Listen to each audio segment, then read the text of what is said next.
इतिहास में 3 प्रॉब्लम्स ऐसी रही हैं जो कि जिससे कि सबसे ज़्यादा लोग एक तरीके से अफ़ेक्ट होते थे, सबसे ज़्यादा मरते थे और वो 3 चीज़ें हैं फ़ेमाइन, एपिडेमिक्स और वॉर। शायद आप अगर उन कुछ चुनिंदा लोगों में से एक हैं, जिनके पास पैसा अगर होता भी है, लेकिन अगर राज्य में ही खाना नहीं है, तो अगर किसी व्यक्ति ने खाना किसी गोदाम में भर के नहीं रखा हुआ है, तो फिर आप भुखमरी से मरेंगे ही मरेंगे। और रोज़ाना की खबरें होती थी, मतलब अगर ग्रीन रिवॉल्यूशन ना हुआ होता इंडिया के अंदर में, तो अभी भी 1960 और 70 की भी यही हालत हो रही होती। दूसरा, एपिडेमिक्स के एक लोकल इलाके में किसी पर्टिकुलर टाइप की बीमारी का फैल जाना, आपके पास पैसा भी होता तब भी आप अपने बच्चों को नहीं बचा सकते थे। ये इतिहास के अंदर में ऐसा समय पहली बार है कि मतलब अगर सबसे बेहतरीन समय कोई आप जितना मर्ज़ी आज के समय, अरे भैया आज का माहौल, अरे भैया आजकल का माहौल तो क्या बताएँ। अरे भैया आजकल का माहौल इतिहास के आज तक के सारे माहौलों से लाख गुना बेहतर है। इसमें कहीं भी ये बात नहीं कही गई है कि हम परफेक्ट हैं या हमें रुक जाना चाहिए, हमने बहुत कुछ हासिल कर लिया है। हम केवल और केवल आपस में एक-दूसरे को बस इतना बोल रहे हैं कि भाई साहब, इतिहास में जो हालत थी ना, अभी जो है वो उससे लाख गुना बेटर हालत है। अम, अगर आपके पास आप देश के राजा भी हैं, तो भी आप अपने बच्चे को बचा नहीं पाएँगे। लोग बच्चे पैदा ही करते थे कम से कम 5, 6, 7, 8, ताकि उसमें से बच-बचा कट-कटा करके आपके पास कुछ समय के बाद जो है एक नंबर ऑफ प्रोजेनी हों। असल में अगर आप देखें तो बायोलॉजी के अंदर में एक जो हमारी इकोलॉजी है, इकोलॉजी के अंदर में 2 तरीके की 3 तरीके की वैसे होती है, वैसे हम 2 तरीके अभी डिस्कस कर लेते हैं। 2 तरीके होते हैं जिससे आप अपनी रिप्रोडक्टिव सक्सेस को मैक्सिमाइज़ कर सकते हैं, या तो छोटे-छोटे, छोटे-छोटे बगैर प्रिकॉशन के, बगैर सेफ्टी के बहुत सारे बच्चे पैदा कर दीजिए, मेंढक या मछली की तरह। तो उसके अंदर में क्या होगा कि उसमें से 90% मरते चले जाएँगे, फिर आखिरी में बड़े होते-होते तक कुछ ही ऑर्गेनिज़्म जो हैं वो ज़िंदा बचेंगे, या फिर इंसान की तरह या हाथी की तरह या बड़े-बड़े मैमल्स की तरह कम बच्चे पैदा कीजिए और इस बात की उसको पेरेंटिंग दीजिए, उसको गर्भ में बड़ा कीजिए, तब जा कर के आप उसे फाइनल आउटकम आप देख पाएँगे। लेकिन चूँकि बीमारियाँ इतनी ज़्यादा थी, तो हमें इंसान के अंदर में ही 2 तरीके की पैटर्न देखने के लिए मिल रहा था कि भई, क्योंकि बच्चे बच ही नहीं रहे थे, तो लोग अपनी रिप्रोडक्टिव सक्सेस को मैक्सिमाइज़ करने के लिए कि भई कुछ हो तो सही, बच्चे हों तो सही। 5 साल से कम क उम्र के बच्चे जो हैं यूँ ही मर जा रहे हैं। और तो आप कितने बड़े भी फन्ने खा क्यों ना हों, आज का समय है कि गरीब से गरीब व्यक्ति भी सरकारी स्कूल, सरकारी अम, हॉस्पिटल में जाकर के कम से कम एंटीबायोटिक ले सकता है। वरना तो अगर किसी को बच्चे चोट खेलते-खेलते चोट लग गई और उसी से मर जाएँगे, अगर उनको इन्फेक्शन हो जाता था तो। और वॉर, वैसे भले से वॉर अगर आएगी तो फिर खाना कम होगा, लड़ाइयाँ होंगी और लड़ाइयाँ ही ज़्यादातर होती रहती थी। मतलब पीस का टाइम तो बड़ा ही मध्य बहुत कम हुआ करता था। और यही तीनों चीज़ों के इर्द-गिर्द इस जीवन जो है वो घूमता रहता था लोगों का। अगर आपके पास वैसे पिछले कुछ 2-3 सालों के अंदर में हमने इसका टेस्ट भरा अनुभव किया है, जो अभी केवल दूर से कि भई जिस तरीके से लड़ाइयाँ चलती हैं अफ़गानिस्तान वग़ैरह में, या अभी जो यूक्रेन रशिया का जो वॉर चल रहा है, उसमें हमें, क्योंकि हम उसमें इन्वॉल्व नहीं है, लेकिन हमें ग्लिम्प्स मिलता है कि कितना ज़्यादा अराजकता का स्थिति है, कितनी ज़्यादा अनसर्टेनिटी है, कितनी ज़्यादा लाइफ पीपल आर लूजिंग। और यही सिचुएशन चलती रहती थी, मतलब आज की तारीख में आप ये समझिए कि लोग पहले इतिहास में पहली दफ़ा ऐसा हो रहा है कि लोग ज़्यादा खाने से मर रहे हैं बनिस्बत के कम खाने से। मतलब आप फूड चैनल्स को देख लीजिए कि कितने ज़्यादा फूड चैनल्स हैं, लेकिन प्लीज़ मेक श्योर, इस बात की ऑलमोस्ट गारंटी सी है मेरे दोस्त, अगर आप मुझे देख पा रहे हैं या सुन पा रहे हैं, या कोई भी व्यक्ति इसको देख या सुन पा रहा है, उसकी मौत कम खाने की वजह से नहीं होने वाली है, उसकी मौत जो है वो ज़्यादा खाने की वजह से होने वाली है, गंदा खाने की वजह से होने वाली है। गंदा इन द सेंस कि जो स्वाद में तो अच्छा है, लेकिन देखिए क्या है कि इतिहास में क्या हुआ कि वो चीज़ें बहुत कम मिलती थी। जैसे अगर आप मांस खा रहे हैं, तो मांस वग़ैरह के अंदर में चूँकि अम, आप क्विक एनर्जी सोर्स जो होता है वो शुगर होता है, तो हमारे शुगर के लिए जो टेस्ट रिसेप्टर थे, टेस्ट बड्स थे, वो बहुत अच्छे काम करते थे, लेकिन वो बहुत कम मिलता था। अगर कहीं आपको फल मिल जाए तो आप उसे खा लेते थे, तब जा कर के आपको लगता था हाँ, हाँ, ठीक है, ये तो बहुत मीठा है, तो बढ़िया है, ये तो खाना है, ये तो और खाना चाहिए। लेकिन प्रॉब्लम ये है कि वो बहुत कम हुआ करता था सॉल्ट, और सॉल्ट तो और ज़्यादा कमी रहती थी कि आप समझिए कि हंटर और गैदरर्स के वक्त में आपको सॉल्ट कहाँ से ही मिलेगा? अब खाने पे आप आग तो जला नहीं पाते हैं, आप कहाँ से उसके ऊपर सॉल्ट डालेंगे? लेकिन हमारे शरीर के अंदर में सॉल्ट की आवश्यकता भी है। तो अभी आज की तारीख में क्या हो रहा है कि सॉल्ट और चीनी और सॉल्ट, इन दोनों की वजह से सबसे ज़्यादा बीमारियाँ हो रही हैं। और जितने भी फ़ास्ट फूड या प्रोसेस्ड फूड हैं, उनके अंदर में जो 2 चीज़ें सबसे ज़्यादा होती हैं, वो यही होती है कि आपका क्या है, बहुत ज़्यादा मात्रा में क्या है, प्रोसेस्ड है, तो उसमें शुगर और इसकी अमाउंट, मतलब अधिकतम तो अधिक मात्रा में तो कुछ भी चीज़ हो, वो तो नुकसान करनी ही करनी है। उसमें अंदर में तो कोई दो राय है ही नहीं कि भई toxicity is a matter of concentration, not the inherent property of any molecule, कि किसी मॉलिक्यूल की इन्हेरेंट प्रॉपर्टी नहीं है कि वो दिखा देते हैं ना, जैसे पुरानी फ़िल्मों के अंदर में कि बोतल के ऊपर लिखा हुआ है पॉइज़न। तो कोई भी चीज़ पॉइज़न हो सकती है, बस आपको कंसंट्रेशन ज़्यादा लेनी है उस चीज़ की, तो वो आप मर जाएँगे। और 2 तरीके से होती हैं किलिंग भी, एक किलिंग होती है इमीडिएट और एक किलिंग होती है स्लो। इमीडिएट में आपने साइनाइड लिया, तुरंत आप मर जाएँगे। साइनाइड जो है आपके इलेक्ट्रॉन ट्रांसपोर्ट चेन के आखिरी स्टेप पे जाकर के ऑक्सीजन और इलेक्ट्रॉन को आपस में आने नहीं देता, जिसकी वजह से पूरी की पूरी इलेक्ट्रॉन ट्रांसपोर्ट चेन रुक जाती है और आपका माइटोकॉन्ड्रिया, पूरी बॉडी के माइटोकॉन्ड्रिया एक साथ ध्वस्त हो जाते हैं एक तरीके से। तो ये तीनों चीज़ आज की तारीख में आप देख रहे हैं कि वो लोग ज़्यादा खाने से मरेंगे, कम खाने से नहीं मर रहे हैं। आप और मैं ज़्यादा खाने की वजह से मरेंगे। ज़्यादातर लोग जो हैं आज की तारीख में उम्र दराज होने की वजह से मर रहे हैं, रादर के इन्फेक्शियस डिजीज़ से, कि हम जानते हैं कि इतिहास में ज़्यादातर ऐसा हुआ है कि लोग इन्फेक्शियस डिजीज़ से ज़्यादा मरते हैं, उम्र दराज होने की वजह से कम मरते हैं। More people are doing suicide than murder. 2019 के अंदर में इंडिया के अंदर में 1,40,000 लगभग, और इसको 25 अगर मान लो तो 25 पंजे 125, मतलब कि तकरीबन मर्डर से 5 गुना ज़्यादा सुइसाइड्स हो रहे हैं। मर्डर से ज़्यादा मरने की संभावना, कि कोई व्यक्ति आपको मारे, इससे 5 गुना ज़्यादा संभावना है कि कोई व्यक्ति सुसाइड करे।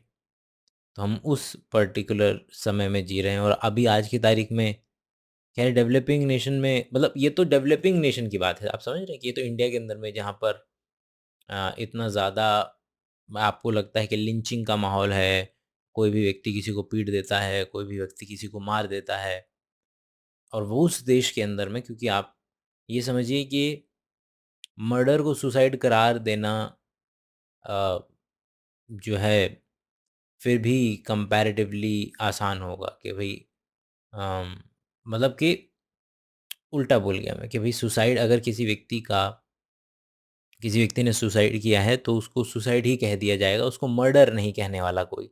तो कोई भी सुसाइड अगर किसी व्यक्ति ने किया है तो कोई तो ज़बरदस्ती जा कर के बोलेगा नहीं ना कि हाँ, मैंने मर्डर किया है इसका। तो जितने सुसाइड हैं वो तो सुसाइड ही लिखे जाएँगे, ठीक है? लेकिन कुछ-कुछ मर्डर होंगे जिनको सुसाइड बनाने की कोशिश की जाएगी, कि ताकि जो मर्डरर है वो बच जाए। लेकिन और कुछ में तो कामयाब हो जाते होंगे लोग, कि कुछ मर्डर्स को सुसाइड साबित कर दिया जाता होगा। तो एक ये भी है, एक एंगल है बस उसकी वजह से, कोई दूसरा तरीका नहीं है। हुँ,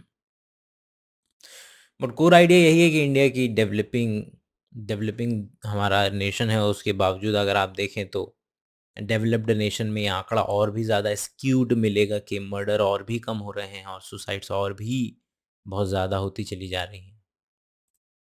आज की तारीख में अगर आपके पास कुछ भी ना हो, आपके पास घर ना हो, आपके पास नौकरी ना हो, पैसा ना हो, कुछ भी ना हो, तो आज की तारीख में आप एटलीस्ट मरेंगे नहीं। इंडिया में भी आप नहीं मरेंगे। आप किसी भी गुरुद्वारे में जा कर के खाना खा सकते हैं। कई एनजीओज़ हैं जो कि एक जगह जो है रेगुलैरिटी के साथ खाना खिलाते हैं। एटलीस्ट आप जो भारत में अब जो लोगों की मरने की अ, जो लोग मर रहे हैं आज की तारीख में, वो एटलीस्ट उनका जो ड्यूरेशन है वो ऐसी भुखमरी नहीं है कि उन्होंने 10 दिन से खाना नहीं खाया, 11 दिन से खाना नहीं खाया है। ऐसा मैं नहीं कह रहा हूँ कि भारत में बिल्कुल एक भी केसेज़ नहीं होंगे, होंगे कुछ केसेज़ डेफ़िनेटली होंगे। लेकिन वो पहले हमारे जो महानगर हुआ करते थे, उस महानगरों के अंदर में भी ये रोज़ाना का काम हुआ करता था कि लोगों ने 5-5, 10-10 दिनों से खाना नहीं खाया है। आज की तारीख में भले से ये क्लीशे वाली लाइन है फ़िल्मों में, या कोई व्यक्ति इंडिया के अंदर में या दिल्ली के अंदर में कोई अगर भिखारी रेड लाइट पे बोलता है कि मैं 3 दिन से खाना नहीं खाया, तो केवल डायलॉग है। क्योंकि आप जानते हैं कि दिल्ली या किसी महानगर में रह कर के आपको एनजीओज़, गुरुद्वारे, मंदिर, मस्जिद ऐसी जगह मिल जाएँगी जहाँ पर एटलीस्ट लोग आपको पैसा ना दें तो कम से कम अगर आप किसी व्यक्ति को अगर आप ये बोलेंगे तो दिन में आपको खाना तो मिल ही जाएगा। जो कमी पेश आएगी वो आपकी न्यूट्रिशन के लेवल पे कमी पेश आएगी कि आपको जो न्यूट्रिशन है वो ठीक तरीके से नहीं मिल रहा होगा। और अगर आपको न्यूट्रिशन ठीक से नहीं मिलता है, जो कि अगर शुरुआती 5 सालों में अगर आपको ठीक से न्यूट्रिशन नहीं मिलता है तो आपकी ओवरऑल ग्रोथ पे प्रभाव पड़ेगा, आपके मानसिक सोचने की, आपके जितना आप मानसिक लेवल पे उत्तीर्ण हो सकते थे उतने नहीं रहेंगे, उससे कम रहेंगे। तो जो आज भी जो भारत में रोज़ाना 3 से 4,000 लोगों की जो मौतें हो रही हैं, वो भूखमरी जमा मेल न्यूट्रिशन, और उसमें से भी जो मेजर पार्ट है वो मेल न्यूट्रिशन वाला है कि न्यूट्रिशन ठीक से न मिल पाने के कारण जो मौतें हैं वो हो रही हैं। हमारे दिमाग में ऐसा भी रहता है कि जैसे अगर मैं कोई कंट्री का नाम लूँ, फ्रांस, जर्मनी, यूएसए, तो हमारे दिमाग में रहता है कि यार वहाँ तो लोग तो कम से कम इस चीज़ का शिकार नहीं होते होंगे, लेकिन वहाँ भी 2 तबके ऐसे हैं जो कि मेल न्यूट्रिशन के शिकार रहेंगे। भले से कोई भी व्यक्ति वहाँ पर स्टार्व नहीं हो रहा है, ऐसे बहुत ही ज़्यादा, मतलब कभी भी मैं ज़ीरो तो नहीं बोल सकता, ना के बराबर केसेज़ होंगे जहाँ पे लोग स्टार्विंग टू डेथ, कि भई अब खाना मिल ही नहीं रहा, उसकी वज़ह से डेथ हो गई। एज़ कम्पेयर टू कि जो मेल न्यूट्रिशन, उसमें भी 2 तरीके के लोग, एक वो तबका जो कि गरीब है और अपना खाना जो है अब जो मिल पाता है उसे, उसमें ज़्यादातर सॉल्ट, शुगर, यही चीज़ें हैं उसके अंदर में। प्रोटीन और विटामिन्स की भारी मात्रा में कमी है, जिसकी वजह से उनका न्यूट्रिशन ठीक नहीं रहता है, उनकी लाइफ एक्सपेक्टेंसी कम होती है और शायद वो जल्दी मर जाते हैं, या बीमारी उनको जल्दी पकड़ लेती है, उसकी वजह से वो जल्दी मर जाते हैं।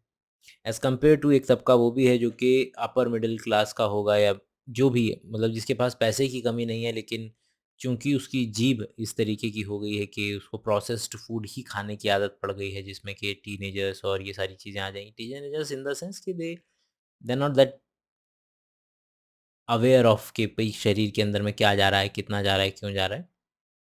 देख वो लोग भी हैं जो कि केवल और केवल इस मायाजाल में फँस गए हैं, हायर शुगर और हायर, वो भी तो एडिक्शन ही है।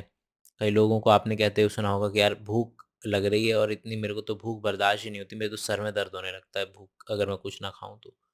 असल में वो जो सर दर्द है, आप कभी बने नहीं है, पहली बात तो दिन में 3 दफ़ा, 4 दफ़ा, 6 दफ़ा खाना खाने के लिए नहीं बने आप। और जो सर दर्द हो रहा है वो एक केवल और केवल आपका विथड्रॉल सिम्पटम है। जिस तरीके से किसी चाय वाले व्यक्ति को ये लगता है कि यार मेरे सर दर्द हो रहा है, अगर चाय मिल जाएगी तो ये सर दर्द चला जाएगा। असल में चाय न मिलने की वजह से ही वो सर दर्द हो रहा है। उस व्यक्ति को लगता है कि सर दर्द हो रहा है, शायद चाय की वजह से मेरा सर दर्द खत्म हो जाए। लेकिन उसके अंदर में जो कैफ़ीन मौजूद है वो चाय और कॉफ़ी दोनों के साथ ही अ, ये कशमकश पेश आती है। अगर चाहे इसमें से आप धीरे-धीरे बस आगे बढ़ते जाइए कि भई सबसे पहले आपकी जो तलब है वो शुगर और सॉल्ट की रहेगी। फिर उसके बाद जो आपकी तलब है वो कैफ़ीन की हो सकती है, चाय की हो सकती है, कॉफ़ी की हो सकती है। फिर उसके बाद तलब निकोटीन तम्बाकू की हो सकती है, सिगरेट की हो सकती है। इसके ऊपर शराब की तलब, उसके ऊपर फिर गांजा, चरस, marijuana marijuana और इसके ऊपर के अलग-अलग जो लोग सेवन करते हैं जिन पाउडर नुमा पदार्थों का, वहाँ पर जो है अलग-अलग विथड्रॉल सिम्पटम्स आ सकते हैं। वहाँ पर केवल और केवल जिस तरीके से शुगर, चाय, इन सब के या निकोटीन, इन सब के साइकोलॉजिकल, केवल मानसिक रूप से आप डिपेंडेंसी रहती है तो आपके साइकोलॉजिकल सर दर्द होना, अच्छा ना लगना, मूड स्विंग होना, इस तरीके के आपको विड्रॉल सिम्पटम आएँगे। उसी के अम, आप जब कंपेयर करेंगे उसको, जब आप बड़ी चीज़ों से, दारू से या और उसके ऊपर जो अ, कैनाबिनॉइड्स और ओपियोइड्स वाले पदार्थों से जब उसको कंपेयर करें, तो वहाँ पे फिजिकल डिपेंडेंसी भी आ जाती है। तो हाँ, कि नो डाउट अबाउट इट कि हम अभी उस माहौल में हैं कि ज़्यादा खाने से मरेंगे। तो इम्पॉर्टेंट है कि कम खाएं और जितना हो सकता है अलग अलग पदार्थों है खाने की कोशिश करें। जैसे इस किताब की बात कर रहे हैं, इसी से जो पिछली किताब थी अ, हरारी साहब की, तो उसमें उन्होंने बताया था कि किस तरीके से जब से डोमेस्टिकेशन हुआ है, तो असल में डोमेस्टिकेशन हमने नहीं किया है, ये जो है क्रॉप का असल में उन्होंने हमें बांध दिया, क्योंकि क्रॉप इधर उधर नहीं जा सकते हैं, तो क्रॉप की जहाँ क्रॉप क्रॉप और ग्रो रही है, हमें वहीं रहना पड़ेगा। और दुनिया की बस 3-4 फसलें ही हैं जो कि सबसे ज़्यादा खाई जा रही हैं, जिसमें आलू, चावल, गेहूँ और मक्का। ये 4 ऐसी चीज़ें हैं जो हर देश में खाई जा रही हैं और सबसे ज़्यादा यही खाई जा रही हैं। तो कंपैरेटिवली इन चीज़ों का सेवन कम करके, इनके बदले में कम खाएँ पहले तो ओवरऑल लेवल पे, और इनके बदले में जो चीज़ें प्रोसेस्ड नहीं है, मतलब ये समझ लीजिए कि आप जो पैकेट में बंद होकर के मार्केट में जो प्रोसेस्ड खाना आ रहा है, केवल वही प्रोसेस्ड खाना नहीं है। आपके घर के अंदर में, इंडिया के अंदर में, जो घर के अंदर में जो सब्ज़ी, जो उसमें तेल का छौंका लगा कर के और उसको जो वो आप जो प्रक्रिया कर रहे हैं, उसको बनाने की जो प्रक्रिया कर रहे हैं आप, वो भी प्रोसेस्ड ही है। मतलब जब आप सेब को पकड़ा, खा लिया, या अब आप जैसे लौकी है, तो लौकी की सब्ज़ी आप केवल 2 तरीके से बना सकते हैं। काली लौकी को काटा, उबाला, हल्का-सा नमक डाला, ये भी एक सब्ज़ी है। ये मिनिमम प्रोसेस्ड हुई एज़ कम्पेयर टू कि चावल 10 तरीके के मसाले और उसमें आलू-वालू मिला कर के आप लौकी, चने की दाल या कुछ इस तरीके का बना रहे हैं, तो वो एक्चुअली में प्रोसेस्ड फूड ही है। आप ये ना समझें कि जो पैकेट में चीज़ आ रही है मार्केट के अंदर में, केवल उसी को आप प्रोसेस्ड की कैटेगरी में डालेंगे, ये भी उतना ही लेवल पे प्रोसेस्ड खाना खा रहे हैं आप। तो प्रोसेस्ड लेवल को कम करने की ज़रूरत है, उसके अंदर में चीनी और सॉल्ट की मात्रा को कम करने की ज़रूरत है। खाना कम खाने की ज़रूरत है, रंग-बिरंगा खाने की ज़रूरत है। रंग-बिरंगा खाना इसलिए मैं बोल देता हूँ, क्योंकि रादर दैन किसी भी आम व्यक्ति, भई अब जब तक तुम मिस्टर इंडिया की तैयारी तो कर नहीं रहे हो, तुम्हारे जीवन में और भी उद्देश्य हैं, और भी ध्येय हैं जिनके ऊपर तुम्हें ध्यान लगाना है। खाने के ऊपर ध्यान लगाएँगे तो बाकी चीज़ों पे तो काम होने दे रहा। तो आइडिया बस इतना ही है कि आप जब रंग-बिरंगा खाते हैं, अलग-अलग प्रकार का खाते हैं, अलग-अलग प्रकार का अन्न का सेवन करते हैं, जिसमें कि मतलब आप समझिए कि जैसे इंडिया में व्रत के मौसम में ही आप देखेंगे कि कूटू का आटा या बाजरे का या इसका फलाँ का, उन आटों का आम ज़िंदगी में सेवन करना ज़रूरी है भई। उसका कोई व्रत या उससे उसको मत उसको लपेटिए, लेकिन अलग-अलग तरीके के अनाज, अलग-अलग तरीके के रंग-बिरंगे सलाद, सलाद में भी रंग-बिरंगा, जितना भी चीज़ें प्रोसेस कम हो सके और कम से कम, ये बहुत ज़्यादा ज़रूरी है। आपके कम खाना और कम खाने के साथ-साथ अपनी जो शरीर के नेसेसरी विटामिन्स वगैरह हैं, उनको भी पूरा कर लेना। तो ये ऐसा नहीं है कि केवल और केवल इंडिया के अंदर में या डेवलपिंग कंट्रीज़ के अंदर में लोग मैलन्यूट्रिशन का शिकार होते हैं। डेवलप्ड कंट्री में भी अब आपको उतना ही चीज़ें देखने को मिल जाएँगी। चीज़ जो गैप है, आप शायद 15-20 साल पहले शायद ये गैप उतना बड़ा था, लेकिन आप जानते हैं कि अगर आप इंडिया के अंदर में टॉप लेयर पे हैं, तो आप बहुत कुछ चीज़ें, मतलब ज़्यादा बेटर ज़िंदगी है इंडिया के अंदर में, अगर आप ज़्यादा पैसे वाले हैं। इंडिया के अंदर में 1 लाख रुपए महीना कमाने वाले व्यक्ति की कंडीशन ज़्यादा अच्छी है एज़ कम्पेयर टू फ्रांस में किसी व्यक्ति की 2 ढाई लाख रुपए कमाने वाले की स्थिति की अगर बात की जाए तो। क्योंकि वहाँ पे मतलब आप खाने पे, आप काफ़ी बड़ा खर्चा जो है आपका खाने पे जाता है। और ख़ैर चीज़ों का कंपैरिज़न तो नहीं कर रहे हैं हम, लेकिन जस्ट आगे बढ़ते हैं इस चैप्टर के अंदर में, इस किताब के अंदर में। 5 मार्च 1520 को एक क्यूबा से मेक्सिको की तरफ एक जहाज़ जा रहा था, जिसमें 900 स्पेनिश सोल्जर थे, घोड़े थे, फायर आर्म्स थी और अफ्रीकन स्लेव थे। उसमें से एक स्लेव जो था फ्रांसिस्को, उसके पास जो है मतलब ज़ाहिर-सी बात है, स्मॉल पॉक्स की डिज़ीज़ जो है वो उससे पहले भी एग्ज़िस्ट करती थी, मगर इस व्यक्ति को स्मॉल पॉक्स था, अभी शरीर में था, फ़िनोटाइप नहीं आया था, मतलब शरीर पे दिखना शुरू नहीं हुआ था, मगर उसका वायरस शरीर के अंदर में था। अब जैसे ये व्यक्ति घाट पे पहुँचा और जैसे ही उस शहर में गया, उसको हल्का-सा बीमार हुआ तो फिर जिस परिवार मतलब जिन लोगों ने उसकी खातिरदारी की उस 2-3 दिन के दौरान उन लोगों को फैल गया, फिर पड़ोसियों को फैल गया, पूरे पूरे के पूरे जो क कस्बा था उसके अंदर में पूरा वो कस्बा ही कब्रिस्तान बन गया। और फिर उसके बाद लोगों ने अलग-अलग धारणाएँ बनाई। अब ये आइडिया कि पानी की एक बूँद के अंदर में ऐसे लाखों, अरबों, करोड़ों ऐसी चीज़ें हो सकती हैं पानी की एक बूँद में, जो इस चीज़ को फैला सकती हैं। चाहे जब हम बात कर रहे हों यर्सीनिया पेस्टिस की कि जिस पे प्लेग फैलता है, और चाहे हम बात कर रहे हों स्मॉल पॉक्स की, तो लोगों ने वही स्मॉल पॉक्स को क्या बनाना बनाना शुरू किया कि उन्होंने एक बोला कि 3 इविल गॉड्स होते हैं, एकेपिड्स, उज़नाकक और सोजाकक। ऑब्वियसली मैं पढ़ के बता रहा हूँ तो इनकी प्रोनंसिएशन कुछ अलग ही होगी। अ, बट आइडिया ये है कि लोग इस बात को कॉम्प्रिहेंड ही नहीं कर पाते हैं, मतलब कितनी सारी चीज़ें हैं।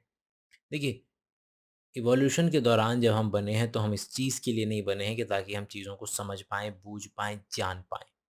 हम क्वांटम मैकेनिक्स को समझने के लिए नहीं बने, हम हायर नंबर्स को समझने के लिए नहीं बने हैं। हम केवल एक चीज़ के लिए बने हैं, भैया रिप्रोडक्शन करो, आगे बढ़ो। और रिप्रोडक्शन के अंदर में जिन चीज़ों ने हमें फ़ायदा पहुँचाया उन चीज़ों को हम समझते हैं, जैसे कि सोशल इश्यूज़, जैसे सोशल होना, ना होना, अम, अ, अलग-अलग तरीके के रूल्स बनाना। उस रूल्स में एक रूल है रिलीजन का रूल। तो उसमें से ही हमने इस तरीके से निकाला कि किस तरीके से कि कुछ इविल गॉड्स होते हैं फलाँ, फलाँ, फलाँ, जिनकी वजह से ये जो बीमारी है वो अलग-अलग राज्यों में जा कर के वो लोग फैलाते हैं। क्योंकि इंसान ये सब कॉम्प्रिहेंड ही नहीं कर सकता कि एक मतलब सेल का कोई कॉन्सेप्ट नहीं एग्जिस्ट करता है। उनको ये समझ ही नहीं आता कि हम सेल्स के बने, मतलब ऐसी कोई चीज़ एग्जिस्ट ही नहीं करती है उन लोगों के लिए। तो जो चीज़ें एग्जिस्ट करती हैं वहीं उन्हीं लोगों पर भाई उन्हें दिखाई दे रहा है ना कि कुछ बर्बाद चीज़ हो रही है। कहीं तो कुछ तो गड़बड़ हो रही है। अब कुछ गड़बड़ हो रही है मतलब कोई ना कोई इसका ज़िम्मेदार होना चाहिए, और ज़िम्मेदार होने के लिए जब आपको गढ़ेंगे, आप अपने मानसिक दिमाग में कोई एक संरचना गढ़ेंगे, तो ऐसी तो नहीं गढ़ेंगे कि जो आपने जो ना तो जिस जो कि बिल्कुल ऐसी आउट ऑफ द ब्लू हो कि ना तो कोई इसे जान सकता है, ना तो कोई समझ सकता है। आप मिलती-जुलती उसकी संरचना गढ़ेंगे। तो आप क्या जानते हैं? आप जानते हैं कि भई कि कुछ इंसान जैसे जैसे होता है वैसे इंसान बुरा करता है, अच्छा करता है, तो वैसे ही हमसे कुछ बड़े लोग होते होंगे। भई कुछ बड़े लोग होते हैं जिनके पास पैसा ज़्यादा है तो वो छोटे व्यक्ति को कभी थोड़ा पैसा दे दिया, उसका उसका शोषण कर रहे हैं लेकिन उसको थोड़ा-सा पैसा दे दिया तो उस व्यक्ति को लगता है यार हमारी तो ज़िंदगी बचा दी इस व्यक्ति ने, भले से वही व्यक्ति उसका शोषण कर रहा था। तो उसको लगा कि जिस तरीके से लोग इस तरीके से बड़े आदमी हो सकते हैं जो कि अच्छे हो सकते हैं और बड़े आदमी हो सकते हैं जो कि बुरे हो सकते हैं, तो उसी तरीके से धीरे-धीरे आइडिया ऑफ गॉड एक्जिस्टेंस में आया। आइडिया ऑफ गॉड के एक्जिस्टेंस की एक लंबी कहानी है, वो भी हम ज़िक्र करेंगे जल्द ही। बट फिलहाल मान लेते हैं, तो उसी तरीके से आपने देखा कि किस तरीके से आज की तारीख में मतलब स्मॉल पॉक्स को आप देखते हैं कि किस तरीके से इंडिया के अंदर में चिकन पॉक्स को ये भी the most common name is कि भई माता आ गई है। क्योंकि वही कि भई कोई अच्छी चीज़ या बुरी चीज़ जो आप चीज़ जानते हैं उसी से आप उसको कोरिलेट करके देखेंगे या उसी के आस-पास का कोई ना कोई आप रीज़न बनाएँगे। अम, आप आज की तारीख में जब बारिश नहीं होती है, आपके खेत में आप राजस्थान के अंदर में आपका एक छोटा-सा खेत है और बारिश नहीं हो रही है, तो आप एक ज़माने में इंद्र भगवान से प्रे करा करते थे कि भैया इंद्र भगवान जो है बारिश करा दो, हम आपको बहुत पूजेंगे। लेकिन आज की तारीख में उसका जो लड़का है वो फ़ोन खोल कर के तुरंत बता देता है कि पापा इस बार जो मानसून है वो 15-20 दिन जो है वो लेट चल रहा है, तो आप उसी तरीके से अपनी फसल जो है उगाइए। तो the idea the existence of Indradev, भैया इंद्रदेव से जो रिक्वेस्ट किया करते थे एक ज़माने में, लोगों ख़त्म हो गई। उसी तरीके से जब धीरे-धीरे लोगों को इज़्ज़त से पता चला कि भैया ये जो है एक वैक्सीन आती है, बच्चे को जब पैदा हो जाए तो उसके 6 महीने के अंदर में लगवा देनी चाहिए। थोड़ा-सा बच्चे को बुखार आएगा, लेकिन ये है कि उसको जीवन भर कभी फिर चिकन पॉक्स या स्मॉल पॉक्स तो कभी नहीं होगा, तो उसको कभी हुआ ही नहीं, स्मॉल पॉक्स भारत से ख़त्म हो गया। और फिर धीरे-धीरे इस बात की ज़रूरत भी ख़त्म हो गई कि भई इसको भगवान से जोड़ कर के देखा जाए। क्योंकि अगर हाँ, इंसान ही उस चीज़ को ठीक कर दे रहा है कि हाँ, तो फिर लोग बोलना छोड़ देंगे। हाँ, अब फिर काहे का भगवान जब हम ही इस चीज़ को ठीक कर दे रहे हैं। और अगर भगवान चाहता कि किसी व्यक्ति को बीमारी हो, तो वो ठीक कैसे हो जाएगी? तो ज़रूर कुछ और पंगा होगा फिर यहाँ पर। तो धीरे-धीरे वो बदलाव हम देखते जा रहे हैं। आज की तारीख में जो सबसे बड़ा बदलाव जो आप देखेंगे वो है ये कि जो भी लोग अलग-अलग धर्म से बिलॉन्ग करते हैं, वो धर्म की व्याख्या भी तर्क के आधार पर करने लगे हैं, क्योंकि उन्हें मालूम है उनके अंदर ये बात इतनी बुरे तरीके से जज़्ब हो चुकी है कि वो भी इस बात को भूल गए हैं कि वो फ़ेथ वाले व्यक्ति हैं, वो तर्क वाले व्यक्ति नहीं है। याद कीजिए कि भगवान को जब आप बोलते हैं मतलब कि इनको तर्क से नहीं समझा जा सकता, ज्ञान से नहीं समझा जा सकता, बुद्धि से नहीं समझा जा सकता। लेकिन जब आज की तारीख के जो नए-नए इन्फ्लुएंसर आ रहे हैं, जो कि जिनकी वीडियोज़ आप यूट्यूब पे देखते होंगे, वो लोग भी आपको अगर अपने-अपने धर्मों में विश्वास करने के लिए कह रहे हैं कि आप इस तरीके से विश्वास करें या उस तरीके से विश्वास करें, तो वो लोग भी आपको तर्क का ही सहारा दे रहे हैं। तो ये सबसे बड़ी अचीवमेंट है, और जैसे ही आप एक बार तर्क की आधारशिला पर आ जाएँगे, तो आज नहीं तो कल, कल नहीं तो परसों, क्योंकि आप तर्क के आधार पर बात कर रहे हैं। तर्क और तो उसके अंदर में आप देखेंगे कि किस तरीके से धीरे-धीरे लोग इस आइडिया को त्याग देंगे। वैसे ये कह I don't know, but may be the world will go in that particular direction, जहाँ इन चीज़ों की ज़रूरत ही महसूस नहीं होगी।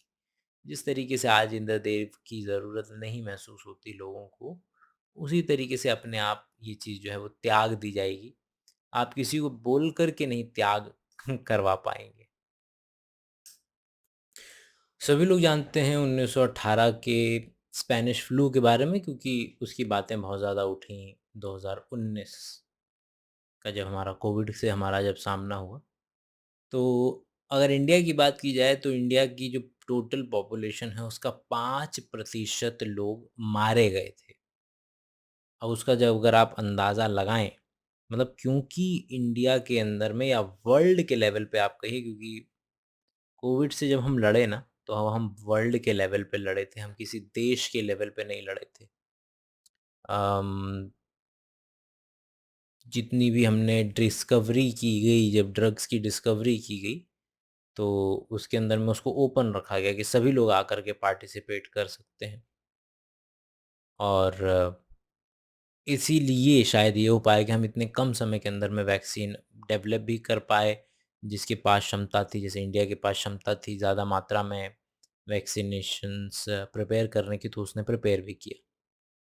बहरहाल, लेकिन अगर आप कंपेयर करके देखेंगे कि अगर आप 5% भी लगाएँ, जो कि कंडीशन उससे ज़्यादा सीवियर हो सकती थी, लेकिन अगर आप 5% भी लगाएँ, तो आज की तारीख में 140 करोड़ के अगर हिसाब से अगर हम कैलकुलेशन करें, तो 140 करोड़ का 10% हो जाएगा 14 करोड़।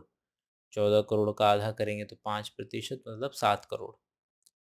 7 करोड़ लोग जो हैं वो मरते, अगर हम सेम बात करते, लेकिन उतने लोग नहीं मरे, क्योंकि हम इस बात पर लेकर के नहीं बैठे कि कोई कोरोना देवी है, जो कि इंडिया के अंदर में कई गाँव, कई कस्बों के अंदर में हुआ कि कोरोना माता है या फलां चीज़ है, वो लोगों ने उसको जोड़ दिया भगवान से, या जिस तरीके से हमने स्मॉल पॉक्स को माता आ गई से जोड़ दिया था, बिल्कुल उसी तरीके से लोगों का कुछ लोगों ने जोड़ने की कोशिश की, लेकिन ठीक है, ज़्यादातर लोग समझदार निकले और उन लोगों ने वो जो रूल बताए गए कि भाई सोशल डिस्टेंसिंग करनी है, हमको भी नहीं पता चल रहा था पूरे तरीके से कि एज़ अ ह्यूमन कि भाई क्या करें, लेकिन जो भी लेटेस्ट रिसर्च आ रही थी उसके हिसाब से जो हमें करने को बोला जा रहा था, हम करते चले जा रहे थे।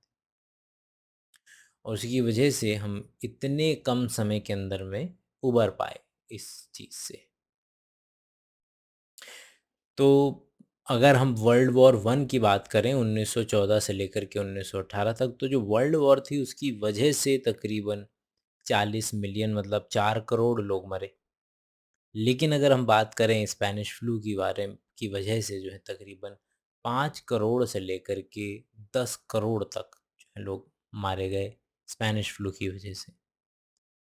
तो और जो कि अब आज की तारीख में आप कितने सारे जो इन्फेक्शंस हैं, जैसे कि रेबीज़ है या टिटनेस है, आपके पास तुरंत उपाय है। आपको चोट लगी किसी भी तरीके से, आप तुरंत जा कर के टिटनेस का टीका ले लेते हैं और अगले दिन खूब खुशी से कूदते-फादते रहते हैं। लेकिन एक वक़्त ऐसा था कि आप अगर किसी पागल कुत्ते ने, रेबीज़ वाले कुत्ते ने काट लिया है और अगर, तो आपकी मौत जो है वो निश्चित है, जो कि आज की तारीख में भी है और जो कि कंसर्निंग इशू है इंडिया के अंदर में। लेकिन ये इन्फेक्शियस डिसीज़ेज़ जो ओवरऑल डिसीज़ेज़ हो रही हैं, जो कि दूसरी डिसीज़ेज़, अब हम दूसरे तरीके की चीज़ों से जो है वो कंपैरेटिवली ज़्यादा मर रहे हैं।